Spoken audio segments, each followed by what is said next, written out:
শিক্ষার্থীদের মাঝে আমরা উচ্ছ্বাস দেখতে পাচ্ছি। আমরা ঢাকা বিশ্ববিদ্যালয়ের শিক্ষার্থী ভাই বোনদেরকে আহ্বান করবো, আপনারা কেন্দ্রে আসেন, আপনাদের পছন্দের যে প্রার্থী তাদেরকে আপনাদের ভোটাধিকার প্রয়োগ করেন। আমরা যারা এখানে প্রার্থী হয়েছে সবাই জুলাইয়ের একজন যোদ্ধা। জুলাই আমরা প্রত্যেকে পরিচয় ভুলে গিয়ে ফ্যাসিবাদের বিরুদ্ধে আন্দোলন করেছি। জুলাই পরবর্তী আমরা যদি শহীদদের আকাঙ্ক্ষার আলোকে বৈষম্যহীন ইনসাফভিত্তিক বাংলাদেশ বিনির্মাণ করতে চাই, তাহলে যে জুলাই বিপ্লব ঢাকা বিশ্ববিদ্যালয় থেকে শুরু হয়েছে, সেই ঢাকা বিশ্ববিদ্যালয়ে আমাদের গণতন্ত্রের চমৎকার একটা নজির স্থাপন করতে হবে। ইতিমধ্যে আমরা ডাকসু নির্বাচন শুরু হওয়ার পর থেকেই আমরা আমাদের সেই নজির দেখিয়েছি। আজকের নির্বাচনও আমরা আশা করব আমরা যারা প্রার্থীরা আছি এবং যত ছাত্র সংগঠন আছে তাকিয়ে আছে, এই নির্বাচনের মাধ্যমে আমরা দেশের কাছে চমৎকার বার্তা দিতে চাই। আমরা আমাদের গণতন্ত্রের একটা স্থায়ী রূপের দিকে, একটা ম্যাচিউর পজিশনের দিকে যেতে চাই। তো সেই জায়গায় আমরা বারবার বলেছি একটি ফ্রি ফেয়ার ক্রেডিবল ইলেকশন আয়োজন করার জন্য ওনারা যেন দায়িত্বশীল আচরণ করে। তো আমরা এখন পর্যন্ত অবজার্ভ করছি, পর্যবেক্ষণ করছি। আমরা আশা করব সকালে যেভাবে আমাদের নির্বাচন শুরু হয়েছে শেষ পর্যন্ত সুন্দরভাবে সুস্থভাবে নির্বাচন।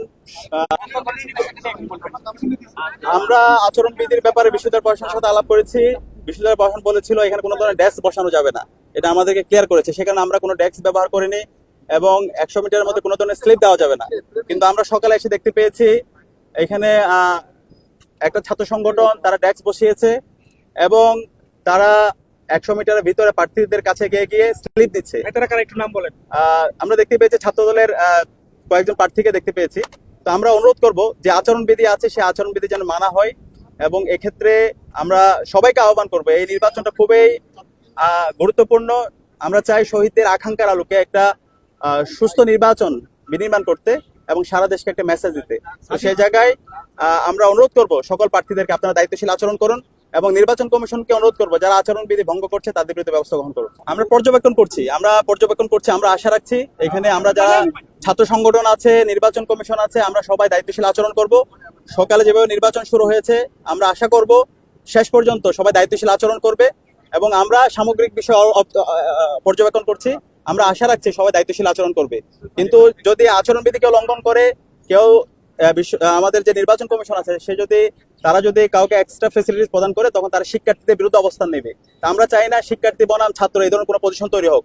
আমরা চাই এই নির্বাচনের মাধ্যমে সারা দেশে চমৎকার বার্তা দিতে।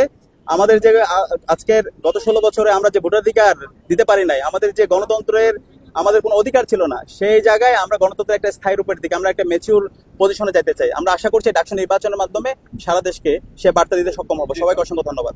আমি এই যে নেমেছি দেখার চেষ্টা করছি, ছেলেদের দিক থেকে মেয়েরা এগিয়ে আছে দেখতে পাচ্ছি।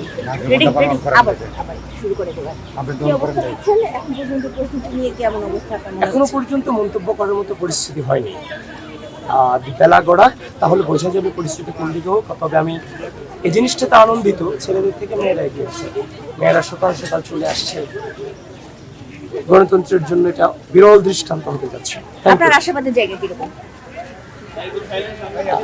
জীবনে কখনো হতাশ ছিলাম না, সবসময় আশাবাদী ছিলাম।